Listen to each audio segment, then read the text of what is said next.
Hello students, इस video में मैं क्लास 6 मैथमेटिक्स में आर डी शर्मा के क्वेश्चंस के सॉल्यूशंस दूंगा। सॉल्यूशंस देते समय मैं ये मान के चलूँगा कि आपके बेसिक कॉन्सेप्ट्स बिल्कुल क्लियर है, ठीक है। तो इसलिए मैं कॉन्सेप्ट्स को डिटेल में एक्सप्लेन नहीं करूँगा, सिर्फ सॉल्यूशंस देते समय उन्हें मेंशन कर दूंगा, ठीक है। तो चलिए शुरू करते हैं। तो ये रहा chapter 12 triangles objective type questions, ठीक है। Mark the correct alternative in each of the following. तो आपको पता है कि जो ऑब्जेक्टिव टाइप क्वेश्चंस रहते हैं उसमें आपको नॉर्मली 4 ऑप्शंस देते हैं। उन 4 ऑप्शंस में से एक ऑप्शन करेक्ट रहता है, ठीक है, और वो ऑप्शन आपको चूज करना होता है, ठीक। So question number 1, the total number of parts of a triangle is. So question 1 में आपसे ये पूछा जा रहा है कि एक ट्राइंगल में कितने पार्ट्स होते हैं, ठीक है। तो आपको पता है कि एक ट्राइंगल में टोटल 6 पार्ट्स होते हैं, ठीक है। 3 पार्ट्स उसके जो 3 साइड्स रहते हैं और 3 पार्ट्स उसके जो 3 एंगल्स रहते हैं, ठीक है। जैसे कि मैं एग्जांपल आपको दिखा देता हूँ नोटबुक में ड्रॉ करके। ये रहा ट्राइंगल ए बी सी, ठीक है। छोटा सा ट्राइंगल बना है ए बी सी, ठीक है। जैसे कि मैंने बताया इसमें टोटल 6 पार्ट्स होता है, ठीक है। 6 पार्ट्स, 3 पार्ट्स क्या है, उसकी जो साइड्स है, ठीक है, ए बी सी और सी है। ये जो ट्राइंगल की 3 साइड्स है ये उसके 3 पार्ट्स हो गए, और बाकी के जो 3 पार्ट्स हैं वो क्या हो जाएंगे, आपके जो एंगल्स हो जाएंगे, ठीक है। मतलब angle A, angle B, angle C. ये लिख दिया angle A, angle B, angle C, ठीक है। देखिए नॉर्मली आप बोलते हैं angle B A C, angle A B C, angle A C B, ठीक है। पर छोटा फॉर्म में लिखने के लिए मैंने डायरेक्ट बोल दिया angle A, angle B, angle C, ठीक है। सो ट्राइंगल में कितने पार्ट्स हो गए, 6 पार्ट्स। 3 पार्ट्स हो गए उसके जो 3 साइड से ए बी बी सी सी है, और 3 पार्ट्स क्या हो गए उसके जो एंगल्स है, angle A, angle B, angle C, ठीक है। उम्मीद करता हूं आपको समझ में आ गया होगा। तो क्वेश्चन नंबर 1 का आंसर क्या हो गया, total number of parts of triangle is option B 6, ठीक है। क्वेश्चन 1 का आंसर हो गया option B 6। Next question number 2, a perpendicular drawn from a vertex to the opposite side of a triangle is known as। so इसमें क्या बोल रहे हैं कि एक आपने ट्राइंगल लिया, उसमें आपने परपेंडिकुलर ड्रॉ किया किससे, एक वर्टेक्स से उसकी ऑपोजिट साइड में, मतलब जो वर्टेक्स की ऑपोजिट साइड है उसमें आपने वर्टेक्स से परपेंडिकुलर ड्रॉ किया, तो उसे क्या बोलते हैं, तो उसे आप बोलते हैं एल्टीट्यूड, ठीक है। जो वर्टेक्स से जब भी आप ऑपोजिट साइड में परपेंडिकुलर ड्रॉ करते हैं उसे आप एल्टीट्यूड बोलते हैं। मैं आपको दिखा देता हूँ, फिर से मैंने ट्राइंगल बनाया, ट्राइंगल ए बी सी, ठीक है। इसमें आप देखेंगे ये मैं ए वर्टेक्स से मैं ड्रॉ कर रहा हूँ ऑपोजिट साइड, ए की ऑपोजिट साइड कौन सी साइड है, बी सी, ठीक है। सो ए से मैंने वर्टेक्स ड्रॉ किया परपेंडिकुलर, ठीक है।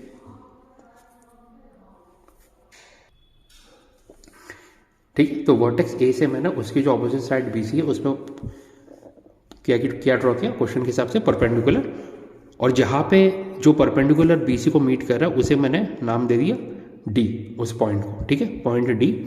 सो जो लाइन सेगमेंट है ए डी, ठीक है, वो लाइन सेगमेंट बी सी के परपेंडिकुलर है ना, क्योंकि हमने परपेंडिकुलर ड्रॉ किया है। सो जो ए डी है वो ट्राइंगल ए बी सी के लिए क्या होगा, एक एल्टीट्यूड होगा।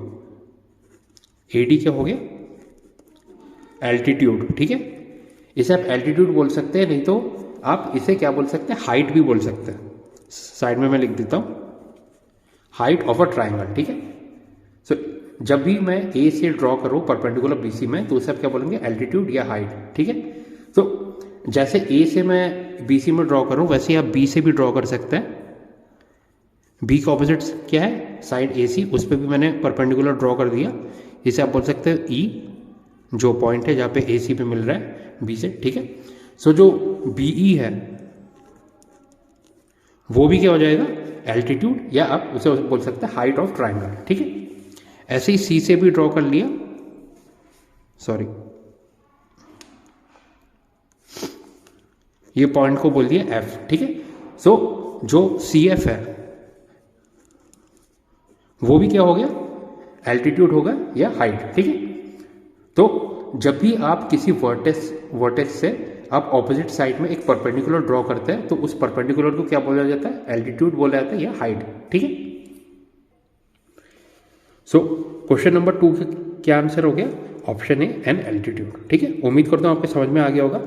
Next question number 3, a triangle option A may not have an altitude, option B can have at most 3 altitudes, option C has 3 altitudes, option D has only 1 altitude। ठीक है, so question 3 का answer क्या होगा, option C has 3 altitudes.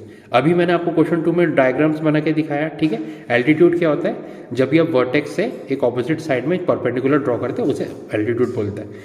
अब क्योंकि triangle में 3 vertex है तो ऑब्वियसली आप 3 एल्टीट्यूड्स ड्रॉ कर सकते हैं। ठीक है, सो क्वेश्चन 3 का आंसर हो गया option C has 3 altitudes. Next question number 4, line segments joining the vertex to the mid points of the opposite sides of a triangle are known as. ठीक है, सो क्वेश्चन में 4 में आपसे पूछा जा रहा है कि इस बार क्या बोल रहा है कि जो वर्टेक्स है ट्राइंगल का उससे आप उसके ऑपोजिट साइड में क्या कर रहे हैं, एक लाइन सेगमेंट ड्रॉ कर रहे हैं, और जो लाइन सेगमेंट आपने ड्रॉ किया है वर्टेक्स से वो जब ऑपोजिट साइड में कनेक्ट हो रहा है तो जिस पॉइंट में कनेक्ट हो रहा है वो क्या है, ऑपोजिट साइड का मिड पॉइंट है। ठीक है, ऑपोजिट साइड का मिड पॉइंट है, तो उस लाइन सेगमेंट को आप क्या बोलेंगे, तो उस लाइन सेगमेंट को आप बोलेंगे मीडियन। ठीक है, मैं अभी आपको दिखा देता हूँ, फिर से ड्रॉ कर रहा हूँ ट्राइंगल, इस बार थोड़ा बड़ा ट्राइंगल ड्रॉ कर रहा हूँ। ठीक है, ये हो गया ABC। ठीक है, ट्राइंगल। अब क्या बोला गया है कि आपको हर वर्टेक्स से एक ऐसा लाइन सेगमेंट ड्रॉ करना है कि जो वो लाइन सेगमेंट जब वर्टेक्स के ऑपोजिट साइड में जाके कनेक्ट हो तो जिस पॉइंट वो कनेक्ट हो रहा है वो मतलब उस साइड का मिड पॉइंट होना चाहिए। ठीक है, तो हम क्या करें, सबसे पहले जो साइड्स AB, BC और CA है उनका मिड पॉइंट आप ड्रॉ कर लीजिए। तो BC का मिड पॉइंट यहाँ पे आ गया, CA का मिड पॉइंट यहाँ पे और AB का मिड पॉइंट यहाँ पे। ठीक है, अब आप क्या कर रहे हैं, जो मिड पॉइंट्स हैं उनको ऑपोजिट वर्टेक्स से आप कनेक्ट कर दीजिए। सो सबसे पहले तो उनका मैं नाम दे देता हूँ। BC का मिड पॉइंट है वो D, CA का मिड पॉइंट E और AB का मिड पॉइंट F। ठीक है, अब D को A से कनेक्ट करता है, ये रहा AD।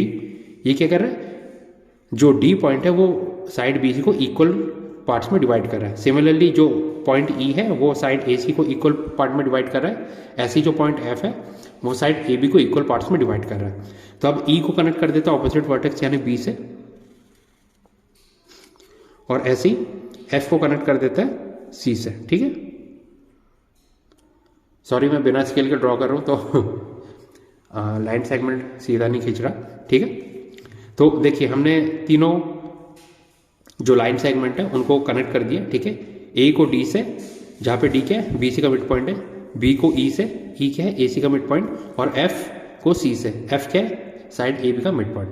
तो ऐसी लाइन सेगमेंट जो वर्टेक्स को साइड के जो ऑपोजिट साइड है उसके ठीक मिड पॉइंट से कनेक्ट करती है उसे आप क्या बोलते हैं, मीडियन बोलते हैं। ठीक है, यानी जो लाइन सेगमेंट AD,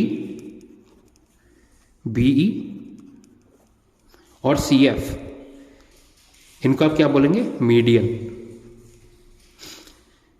तो उम्मीद करता हूं आपके समझ में आ गया होगा। ठीक है, तो अब से जब भी आप ये वर्ड देखें मीडियन ऑफ अ ट्राइंगल, इसका मतलब क्या होगा, एक ऐसी लाइन सेगमेंट जो वर्टेक्स को उसके ऑपोजिट साइड के किस पॉइंट से कनेक्ट करती है, मिड पॉइंट से। ठीक है, अब आप प्लीज एक बात ध्यान रखिएगा कि ये जो पॉइंट है DEF, जो ये वाला मैंने फिगर ड्रॉ किया था ट्राइंगल ABC जिसमें मैंने एल्टीट्यूड्स बनाए थे। ठीक है, DEF वाले जो पॉइंट्स हैं इन पॉइंट से अलग है। ठीक है, सिर्फ मैंने जो पॉइंट्स हैं उनको नाम दिए है DEF। इसकी जगह आप कोई भी नाम दे सकते हैं, जैसे PQR, ठीक है, XYZ, कोई भी। बस ये बात याद रखिएगा कि ये वाले जो पॉइंट है DEF वो एल्टीट्यूड वाले जो पॉइंट्स है DEF उससे अलग है। ठीक है, बस मैंने क्या किया, सेम नाम दिए पॉइंट्स को, क्योंकि हर मतलब जो एल्टीट्यूड भी था वो क्या कर रहा है, वर्टेक्स को ऑपोजिट साइड से कनेक्ट कर रहा है। ठीक है, ऐसे ही जो मीडियन भी है वो भी क्या कर रहा है, जो वर्टेक्स है उसको ऑपोजिट साइड से कनेक्ट कर रहा है। बस फर्क ये है कि मीडियन जो है वो जब भी आप एक मीडियन ड्रॉ करते हैं वर्टेक्स से ऑपोजिट साइड में, वो क्या करता है, ऑपोजिट साइड को इक्वल पार्ट्स में डिवाइड कर रहा है। जबकि जो एल्टीट्यूड है मतलब जो परपेंडिकुलर है वो क्या कर रहा है, जब भी आप वर्टेक्स से ड्रॉ करते हैं सो वो क्या होता है, हमेशा ऑपोजिट साइड से परपेंडिकुलर होता है। ठीक है, तो उम्मीद करता हूँ आपको समझ में आ गया होगा जो एल्टीट्यूड है और मीडियन है, ठीक है, दोनों ही क्या होता है। ठीक है,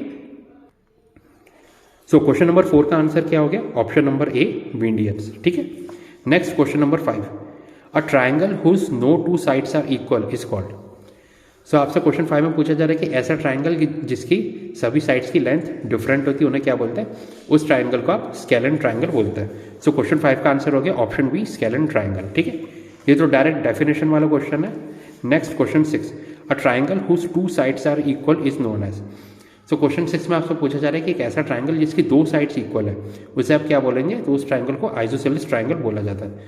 सो क्वेश्चन 6 का आंसर क्या हो गया, ऑप्शन बी, आइसोसेलेस ट्राइंगल। ठीक है, next question number 7, a triangle whose all sides are equal is called. तो इस बार क्वेश्चन 7 में आपसे क्या पूछ रहे हैं, एक ऐसा ट्राइंगल जिसकी सभी साइड्स की लेंथ इक्वल है उसे आप क्या बोलते हैं, तो उसे आप इक्विलैटरल ट्राइंगल बोलते हैं। सो क्वेश्चन 7 का आंसर क्या हो गया, option A, an equilateral triangle. ठीक है, अब देख सकते हो क्वेश्चन 5, 6, 7 तीनों ही बेसिक डेफिनेशन वाले क्वेश्चन थे। अगर आपको डेफिनेशन पता है तो आप डायरेक्ट क्वेश्चन के आंसर लगा सकते थे। ठीक है, question number 8, the sum of the lengths of a sides of a triangle is known as it's.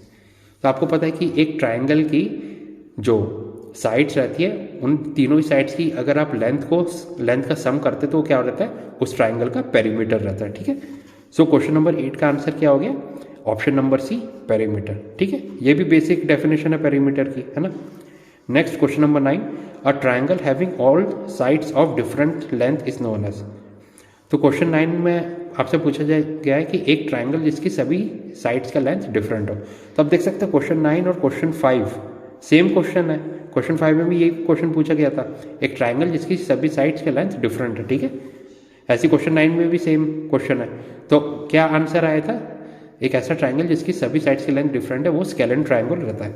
So question 9 का आंसर हो गया ऑप्शन ए, स्केलन ट्राइंगल। ठीक है, next question number 10, a triangle whose one angle is more than 90 degree is called.